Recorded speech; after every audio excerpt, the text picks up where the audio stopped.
அனைவருக்கும் வணக்கம். இது நம்ம YouTube channel trading view Tamil. இதில் டெய்லி மார்க்கெட் எப்படிலாம் ட்ரேட் ஆகுது, முக்கியமாக நிஃப்டி 50 டெய்லி பேசிஸில் எப்படிலாம் ட்ரேட் ஆகிறதுக்கான வாய்ப்புகள் இருக்குது, இதெல்லாம் மேஜர் சப்போர்ட் அண்ட் ரெசிஸ்டன்ஸாக இருக்கும் அப்படின்றத டெய்லி வீடியோவாக போஸ்ட் மார்க்கெட் ரிப்போர்ட்டாக போட்டுக்கிட்டு இருக்கோம்.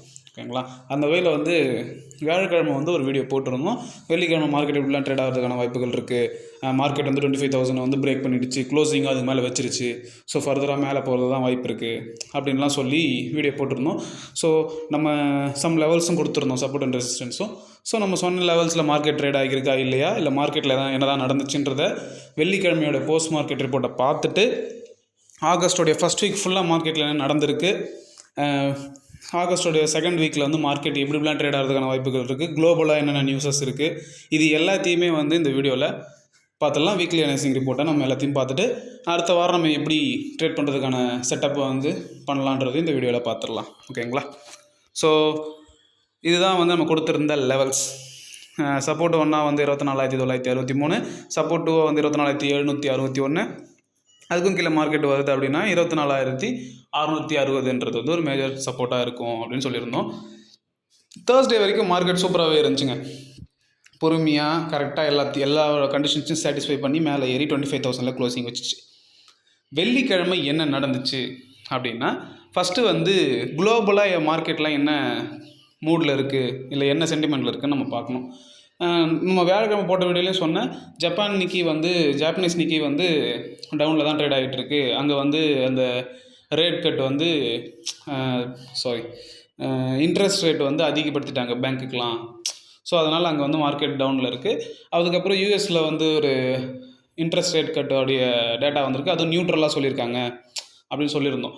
ஸோ வெள்ளிக்கிழமை என்ன ஆச்சு அப்படின்னா, குளோபலாகவே எல்லா மார்க்கெட்ஸும் எல்லா இண்டெக்ஸஸுமே டவுனில் தான் ட்ரேட் ஆகிட்டு இருந்துச்சு. ஓகேங்களா? ஃப்ரைடே நம்மளோட நிஃப்டி நியர்லி ஒரு 350 பாயிண்ட்ஸ் கீழே தான் இண்டிகேட் பண்ணிக்கிட்டு இருந்துச்சு. அதுக்கேற்ற மாதிரியே மார்க்கெட் ஒரு நல்ல கேப் டவுனில் ஓப்பன் ஆகிட்டு நம்மளுடைய சப்போர்ட் 2 இந்த ரீஜியனில் மார்க்கெட் சப்போர்ட் எடுக்க ட்ரை பண்ணி 2 முறை சப்போர்ட் எடுத்து அதுக்கப்புறம் தான் என்ன அளவுக்கு கிளியராக பிரேக் ஆகியிருக்கு. இதுக்கு தான் நம்ம எதுக்கு சப்போர்ட் அண்ட் ரெசிஸ்டன்ஸை ட்ராப் பண்ணுறோம். ஆக்சுவலாக நம்ம பிளான் பண்ணியிருந்தோம்னாவே மார்க்கெட் மேலே போகும் அப்படின்ற பிளான் பண்ணியிருந்தோம். இஃப் சப்போஸ் அன்றைக்கி ஃப்ரைடே என்ன நடக்கும்னு யாராலையுமே ப்ரிடிக்ட் பண்ண முடியாது. ஜஸ்ட்டு சொல்லலாம் மேலே போகலாம் கீழே வரலான்ட்டு. பட் இருந்தாலுமே மார்க்கெட் அன்றைக்கி கீழே வந்திருக்கு. நம்மளுடைய சப்போர்ட்டோடைய லெவல்ஸ்லாம் எப்படி ஒர்க் ஆகியிருக்குன்றது தெரிஞ்சுக்கணும். அப்போ தான் நம்ம சடனாக வேறு ஏதோ ஒரு நடக்குது அப்படின்னா நம்ம அதுக்கேற்ற மாதிரியான பிளான்ஸ் நம்ம பண்ண முடியும். ஸோ எக்ஸாக்டாக பார்த்தீங்கன்னா நம்மளுடைய சப்போர்ட் 2 அந்த ரீஜனில் பாருங்கள் 2 முறை சப்போர்ட் எடுத்துட்டு அதை சஸ்டெயின் பண்ண முடியாமல் பிரேக் பண்ணி சப்போர்ட் 1 வரைக்கும் மார்க்கெட் வந்திருக்கு. ஸோ இதுக்காக தான் டெக்னிக்கலாக அனலைஸ் பண்ணுங்கன்னு சொல்கிறதுக்கான ரீசன். ஓகேங்களா? ஸோ மார்க்கெட் டவுன் ட்ரெண்டில் இல்லை, நல்லா வெயிட் பண்ணி வாட்ச் பண்ணணும். ஓகேங்களா? ஸோ மார்க்கெட் ஒரு சின்ன கரெக்ஷன் வந்திருக்குன்னு கூட சொல்லலாம். ஏன்னா மார்க்கெட் இப்படியே ஏறிக்கிட்டே இருந்துச்சுன்னா அது எப்போ விழுன்னு தெரிஞ்சு யாருமே புதுசாக மறுபடியும் எடுத்துகிட்டு இன்வெஸ்ட் பண்ண போகிறது கிடையாது. ஸோ மறுபடியும் மார்க்கெட் ஒரு சின்ன கரெக்ஷன் மாதிரி அகைன் மேலே போனால் தான் ஹெல்த்தியாக மேலே போகும். இது நம்ம ப்ரீவியஸ் வீடியோலேயே நம்ம சொல்லியிருக்கோம். ஓகேங்களா? ஸோ பார்ப்போம் நம்ம எப்படி போகுதுன்னு சொல்லிட்டு. ஸோ இதுதான் வெள்ளிக்கிழமை நடந்த மார்க்கெட்டோடைய மூமெண்ட். ஓகேங்களா? ஸோ இதுதான் ஆகஸ்ட் ஃபஸ்ட்டு வாரம் எப்படி இருக்கும்னு சொல்லிட்டு நம்ம ஒரு வீடியோ போட்டோம். அந்த வீடியோ போய் பாருங்கள்.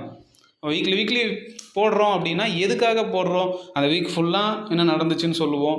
போன வீக்கில் நம்ம ஃப்யூச்சர் மாதிரி சொல்லுவோம்ல, அடுத்த வாரம் இப்படி இருக்குமா அப்படின்னு சொன்னது தான் நம்ம அதை டீகோட் பண்ணுற மாதிரி நம்ம பேசுவோம். ஸோ இதில் பார்த்தீங்கன்னா என்ன சொல்லியிருந்தேன், அந்த வீடியோ போய் பார்த்தீங்கன்னா உங்களுக்கு தெரியும். நான் என்ன சொல்லியிருந்தேன்னா, ஒரு புல்லிஷ் கேண்டில் ஃபார்ம் ஆகிருக்கு, இதுக்கப்புறம் மேலே இதுக்கு மேலே இங்கே ஒரு போட்டிருக்கேன் பாருங்கள், இந்த மாதிரி கேண்டில் ஃபார்ம் ஆகிறதுக்கு தான் வாய்ப்பு இருக்குது அப்படின்னு சொல்லியிருந்தேன். அந்த மாதிரி நடந்துச்சா இல்லையான்றதை எல்லாத்தையுமே பார்த்துடலாம்.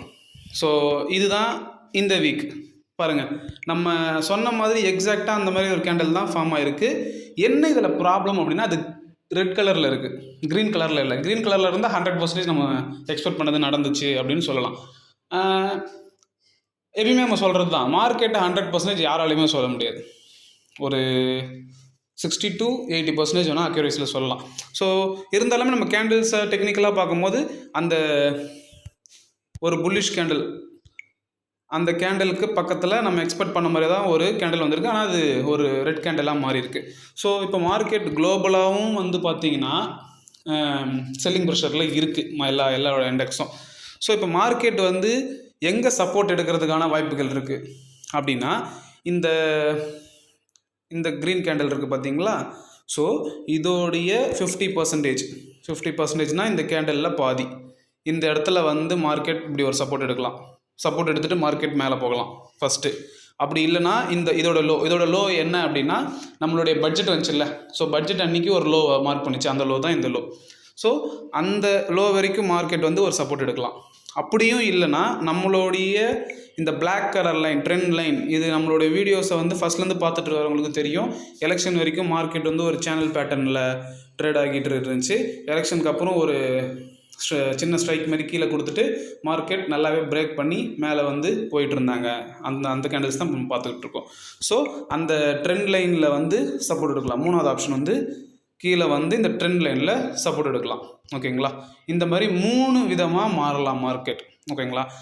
அதுக்கப்புறமேட்டா நல்லா திங்க் பண்ணுங்கள். இந்த சேனலை பிரேக் பண்ணதுலேருந்து எவ்வளவோ ஒரு நெகட்டிவான நியூஸஸ், நிறைய நெகட்டிவ் நியூஸஸ் வந்துச்சு. ஈவன் நம்மளுடைய பட்ஜெட்லாம் வந்து இருக்கிறதுலே மோசமான நியூஸு. யாருமே அதில் சாட்டிஸ்ஃபை இல்லை. இன்வெஸ்டர்ஸ் யாருமே சாட்டிஸ்ஃபையே கிடையாது. எல்லாத்துலேயும் டேக்ஸ் ஏற்றி வச்சுருக்காங்க. அந்த டைம்லேயே கூட மார்க்கெட் கீழே விழலைன்னா பார்த்துக்கோங்க. அன்றைக்கி ஒரே நாளில் விழுந்து மறுபடியும் அது ரெக்கவரி ஆகிடுச்சு. ஓகேங்களா? ஸோ அவ்வளோ பெரிய நியூஸ்க்கே மார்க்கெட் வந்து ஒரு பெருசாக ரியாக்ட் பண்ணலை அப்படின்னா, இப்போ குளோபலாக ஏன் வந்து செல்லிங்கில் இருக்குது அப்படின்னா, யூஎஸில் இன்டெல்னு ஒரு எல்லாருக்கும் தெரியும், இந்த கம்ப்யூட்டர்லாம் யூஸ் பண்ணுவாங்கள்ல, ப்ராசஸர். ஸோ இன்டெல்ன்ற ஒரு கம்பெனி இருக்குது. அந்த கம்பெனியில் வந்து லே ஆஃப்ஸ் நடந்துக்கிட்டு இருக்குது. இருக்கிறவனுக்கு அங்கே வேலை இல்லை அப்படின்னு சொல்லிட்டு அனுப்பிட்டு இருக்காங்க. அதோடைய ஸ்டாக் வேல்யூவும் கம்மியாகிட்டுருக்கு. அவங்களால டிவிடெண்டே கொடுக்க முடியல. ஒரு ஷேர் ஹோல்டருக்கு டிவிடெண்ட் வந்து ஒரு கம்பெனியில் கொடுக்க முடியலன்றது வந்து ரொம்பவே ஒரு நெகட்டிவான ஒரு நியூஸ். ஓகேங்களா? அங்கேயே லே ஆஃப் போயிட்டுருக்கு. அதுக்கு அடுத்தது வெயிட்டான ஸ்டாக்கேஜ் பார்த்திங்கன்னா அமேசான்லேயுமே அதோடைய ஸ்டாக் வேல்யூ வந்து ரொம்பவே கம்மியாக தான் போய்கிட்டு இருக்குது. ஸோ இதெல்லாம் தான் வந்து பெரிய இம்பேக்டாக இருக்குது இந்தியன் ஸ்டாக் மார்க்கெட்லேயும், நிஃப்டி 50ல். ஸோ வெயிட் பண்ணி எல்லாத்தையுமே அனலைஸ் பண்ணணும். டெக்னிக்கலாகவும் பார்க்கணும், ஓஏ டேட்டா என்ன சொல்லுதுன்னு பார்க்கணும், குளோபலாக மார்க்கெட் என்ன சொல்லுது, எஃப்ஐஎஸ் என்ன பண்ணியிருக்காங்க, டிஏஎஸ் என்ன பண்ணியிருக்காங்க. இந்த மாதிரி எல்லா டேட்டாவையும் நீங்கள் கொலாப் பண்ணால் தான் உங்களுக்கு ஒரு விஷன் வரும். மார்க்கெட்டு மேலே போனாலும் நம்ம எப்படி நம்மளோட செட்டப் இருக்கணும்னு தெரியணும். மார்க்கெட் சப்போஸ் நம்ம எக்ஸ்பெக்ட் பண்ணாத லெவலுக்கு வந்து மார்க்கெட் ஆப்போசிட்டாக போகுது அப்படின்னா நம்ம எப்படி சேஃபாக இருக்கணுன்றதையும் நம்ம தெரிஞ்சு வச்சுக்கணும். ஓகேங்களா? இப்போ மேலே தான் போகணும்னா மேலே மட்டும்தான் போகணுன்னு எந்த ஒரு அவசியமும் கிடையாது. இப்போ மார்க்கெட்டு கீழே தான், இப்போ எல்லா குளோபல் மார்க்கெட்டும் கீழே போய்கிட்டு இருக்குது. அதனால் மார்க்கெட்டு அப்படியே கீழே போயிட்டு இருக்குன்னு நம்ம எக்ஸ்பெக்ட் பண்ணக்கூடாது. ஸோ எந்த மாதிரி நடக்குதோ அதுக்கேற்ற மாதிரி நம்ம அப்டேட் பண்ணிக்கிட்டே இருக்கணும். ஓகேங்களா? ஓஏ டேட்டாவும் பார்த்தீங்கன்னா கால் சைடு தான் ஓஏ டேட்டா அதிகமாக இருக்குது. ஸோ மார்க்கெட் கீழே வர்றதுக்கான பாசிபிலிட்டிஸ் இருக்குது. இருந்தாலும் மார்க்கெட் நல்ல ஒரு அப் ட்ரெண்டில் இருக்குது. இதை தான் நான் ஒரு 2 மந்த்ஸாக சொல்லிகிட்டு இருக்கேன். மார்க்கெட் என்ன வேணால் பண்ணிட்டோம். மார்க்கெட் வந்து நல்லாவே ஒரு அப் ட்ரெண்டில் இருக்குது. ஏறும்போது மார்க்கெட் பொறுமையாக ஏறும். எப்பயுமே சொல்கிறது தான், நம்ம சேனலில் ஃபாலோ பண்ணுறவங்களுக்கு தெரியும். பொறுமையாக ஏறும் மார்க்கெட். இறங்கும் போது சடன் ஃபால் இருக்கும். அந்த ஃபால் வந்து ரொம்பவே நீங்கள் எக்ஸ்பெக்ட் பண்ண முடியாத ஒரு 2 to 3 மினிட்ஸ் எல்லாம் மார்க்கெட் கீழே வந்துடும். இல்லை ஒரு கேப் டவுனில் மார்க்கெட் ஓப்பன் ஆகலாம். ஸோ அதனால் ஓவராலாக பார்த்தீங்கன்னா அப் ட்ரெண்டில் தான் மார்க்கெட் இருக்குது. சின்ன சின்ன கரெக்ஷன்ஸ்லாம் வர்றதுக்கான பாசிபிலிட்டிஸ் இருக்குது. அப்படி வந்தால் தான் வந்து ஒரு ஹெல்த்தி மார்க்கெட்டை, எப்பயுமே சொல்கிற மாதிரி அந்த மாதிரி ஒரு சின்ன ஒரு ஃபாலோ, ஒரு கரெக்ஷன்ஸ் வந்தால் தான் ட்ரேட் பண்ணுறவங்களும் சரி, இன்வெஸ்ட் பண்ணுறவங்களும் சரி, ஓகே அப்படின்னு சொல்லிட்டு அவங்களுக்கும் ஒரு எப்படி சொல்கிறது, ஒரு நம்பிக்கை வரும். மார்க்கெட் வந்து ஸ்ட்ரென்த்தாக மேலே போகும் அப்படின்றவங்க தான் எக்ஸ்பெக்ட் பண்ணுவாங்க. ஸோ இப்போ வந்து ஒரு சின்ன ஒரு செல்லிங் ப்ரெஷர் மாதிரி இருக்குது. பட் மார்க்கெட் ஓவராலாக அப் ட்ரெண்டில் இருக்குது. ஆனால் நீங்கள் ஷார்ட் டைம் ஃப்ரேமில் பார்க்கும்போது உங்களுக்கு ஒரு செல்லிங் ப்ரெஷரில் இருக்கிற மாதிரி தான், ஒரு டவுன் ட்ரெண்டில் இருக்கிற மாதிரி தான் தெரியும். ஸோ மார்க்கெட் எப்படி வேணால் இருக்கட்டும், நம்ம டெய்லி பேசிஸில் ட்ரேட் பண்ணுறதுக்கு சம் சப்போர்ட் அண்ட் ரெசிஸ்டன்ஸ் கண்டிப்பாக தேவை. சப்போர்ட் அண்ட் ரெசிஸ்டன்ஸ் இல்லாமல் நீங்கள் ட்ரேட் பண்ணவே கூடாது. ஸோ அதுக்கான சப்போர்ட் அண்ட் ரெசிஸ்டன்ஸ் தான் இது. ஃபஸ்ட்டு ரெசிஸ்டன்ஸாக வந்து 24,984. அதுக்கும் மேலே போச்சு அப்படின்னா ஆல் டைம் ஹை 25,075. அதுக்கும் மேலே மார்க்கெட் போகுதுன்னா 25,178. சப்போஸ் மார்க்கெட் அந்த 25,170 கிராஸ் ஆகி போச்சுன்னா மார்க்கெட்டுக்கு வந்து 25,300 தான் ஒரு ஸ்ட்ராங் ரெசிஸ்டன்ஸாக இருக்கும். பட் இப்போ பார்த்தீங்கன்னா 25,000லேருந்து 25,100 வந்து ரொம்பவே ஒரு ஸ்ட்ராங்கான ரெசிஸ்டன்ஸாக இருக்கும் மார்க்கெட்டுக்கு. சப்போஸ் மார்க்கெட் கீழே வருதுன்னா வெள்ளிக்கிழமை வந்த டேலோ தான் ஃபஸ்ட்டு சப்போர்ட் 24,686. அதுக்கும் கீழே மார்க்கெட் வருது அப்படின்னா 24,600 வந்து ஒரு மேஜர் சப்போர்ட்டாக இருக்குது. சப்போஸ் மார்க்கெட் அதை பிரேக் பண்ணி கீழே வருதுன்னா 24,000ன்ற வந்து ஒரு லெவல் வந்து ஒரு மேஜர் சப்போர்ட்டாக இருக்கும். இதெல்லாம் வந்து என்னுடைய லெவல்ஸ். நீங்கள் ஒரு பேப்பரில் எழுதி வச்சுக்கிறீங்களோ இல்லை ஒரு ஸ்க்ரீன்ஷாட் எடுத்து வச்சுக்கோங்க. நாளைக்கு உங்களுடைய ட்ரேடிங் செஷனில் ஏதாவது ஒரு வகையில் இது யூஸ்ஃபுல்லாக இருந்தால் ரொம்பவே நல்லாயிருக்கும். ஸோ நீங்கள் உங்களோட ரியல் மணியை வச்சு ட்ரேட் பண்ணுறதுக்கு முன்னாடி ஒரு 3 to 5 months வந்து நீங்கள் பேப்பர் ட்ரேடிங் பண்ணுங்கள். பேப்பர் ட்ரேடிங் பண்ணும்போது தான் உங்களுக்கு ஸ்கில்ஸ் அண்டு எக்ஸ்பீரியன்ஸ் டெவலப் ஆகும். மார்க்கெட்டில் என்னென்ன நடக்கும், அதுக்கு நம்ம எப்படி ரியாக்ட் பண்ணுன்றது எல்லாமே உங்களால் ப்ராப்பராக வந்து பேப்பர் ட்ரேடிங்கில் மட்டும்தான் கற்றுக்க முடியும்.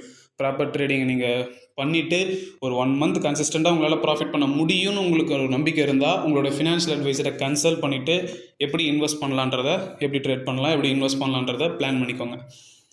ஸோ எப்பயுமே சொல்கிறது தான், மார்க்கெட்டில் வந்து பொறுமை ரொம்பவே முக்கியம். பொறுமை வந்து ரொம்ப ரொம்ப ரொம்ப முக்கியம். அதுக்கப்புறம் சொல்லுவேன், எல்லா வீடியோலையும் சொல்லிகிட்டு இருக்கிறது தான், FIS என்ன பொசிஷன் வச்சுருக்காங்க, DIS என்ன பொசிஷன் வச்சுருக்காங்க, ப்ரொப்ரேட்டர் அக்கௌண்ட்ஸ் என்ன பொசிஷன் வச்சுருக்காங்க, ப்ரோக்கரேஜ் அக்கௌண்ட்ஸ் என்ன பொசிஷன் வச்சுருக்காங்க, ரீட்டைல் ட்ரேடர்ஸ் கிளைண்ட்ஸ் நம்ம தான். அது நம்மலாம் ஒரு ஓவராலாக என்ன பொசிஷன் வச்சுருக்கோம் எல்லாத்தையுமே பார்க்கணும். இப்போ இந்த வீக் பார்த்தீங்கன்னா FIS வந்து அவங்களுடைய பொசிஷன் ஒரு 3% கிட்ட கம்மி பண்ணியிருக்காங்க லாங்கில். மற்றபடி DISஸும் சரி, ப்ரொப்ரேட்டரும் சரி, நம்மளுடைய ரீட்டைல் ட்ரேடர்ஸும் சரி, எல்லாருமே ஷார்ட், அதாவது மார்க்கெட் கீழே வரும் அப்படின்னு தான் அவங்களுடைய பொசிஷன்ஸ் வச்சுருக்காங்க. ஸோ பார்க்கலாம். நிஃப்டியும் ஒரு 150 பாயிண்ட்ஸ் கீழே தான் இண்டிகேட் பண்ணிகிட்டு இருக்குது. ஸோ நாளைக்கு ஒரு சின்ன ஒரு கேப் டவுன், அதாவது ஒரு 100 பாயிண்ட் கேப் டவுனில் ஓப்பன் ஆகிட்டு மார்க்கெட் கீழே போகிறதுக்கு தான் வாய்ப்புகள் இருக்குது. ஆனால் ஓவராலாக மார்க்கெட் அப் ட்ரெண்டில் இருக்குது. ஓகேங்களா? ஸோ வெயிட் பண்ணி தான் பார்க்கணும். எல்லாத்துக்குமே வெயிட் பண்ணணும். பொறுமை வந்து ரொம்பவே முக்கியம். எல்லா நாளும் ட்ரேட் பண்ணணும்னு எந்த ஒரு அவசியமும் கிடையாது. எல்லா நாளுமே ப்ராஃபிட் வரணும்னு எந்த ஒரு அவசியமும் இல்லை. அது எந்த ஒரு பிஸ்னஸ்லேயுமே வராது. இதை வந்து ட்ரேடிங் வந்து ஒரு பிஸ்னஸாக அப்ரோச் பண்ணுங்கள். பிஸ்னஸாக அதை லேர்ன் பண்ணுங்கள். ஏதோ ஒரு இடத்துல காசு வருது, ஒரு டைமில் ஒன்று பை பண்ணால் 10 ரூபாய்க்கு வாங்கி 20 ரூபாய்க்கு விற்றுட்டோம், நமக்கு இவ்வளோ அமௌண்ட்டு கொடுத்துருவாங்க அப்படின்ற மைண்ட் செட்லாம் தயவுசெய்து எடுத்துருங்க. அப்படிலாம் இருந்தீங்கன்னா ஒன்று லாஸ் ஆகிட்டு ஆட்டோமேட்டிக்காக அந்த மைண்ட் செட் உங்களுக்கு போயிடும். அப்படி இல்லைன்னா பெருசாக அடிபடுவீங்க. ஸோ அதனால் ஒரு பிஸ்னஸ், அந்த பிஸ்னஸை எப்படி சேஃபாக பண்ணலாம், ஒரு ரிஸ்க் இருக்கிற பிஸ்னஸ், அதை வந்து நம்ம எப்படி பண்ணலாம் அப்படின்ற பிஸ்னஸ் மைண்ட் செட்டுக்கு வாங்க. ப்ரொபாபிலிட்டி மைண்ட் செட்னு சொல்லுவாங்க. எந்த அளவுக்கு ப்ராபபிலிட்டி இருக்குது, எந்த அளவுக்கு பாசிபிலிட்டிஸ் இருக்குது அப்படின்றதான் பண்ணணும். ஃபஸ்ட்டு நீங்கள் ஒரு நியூ பிகினராக இருக்கீங்கன்னா சின்ன சின்ன அமௌண்ட்டை சேஸ் பண்ணுங்கள். 10,000 ரூபா போட்டு ஒரே ட்ரேடில் 20,000 ரூபா வருன்றதெல்லாம் இம்பாசிபிள் தான். அப்படி எக்ஸ்பெக்ட் பண்ணக்கூடாது. வரலாம், ஒரு நாள் வரலாம், 100 நாளில் ஒரு நாள் வரலாம். அதுக்காக மிச்சம் இருக்கிற 98 நாளும் நீங்கள் லாஸ் பண்ண போகிறீங்களா?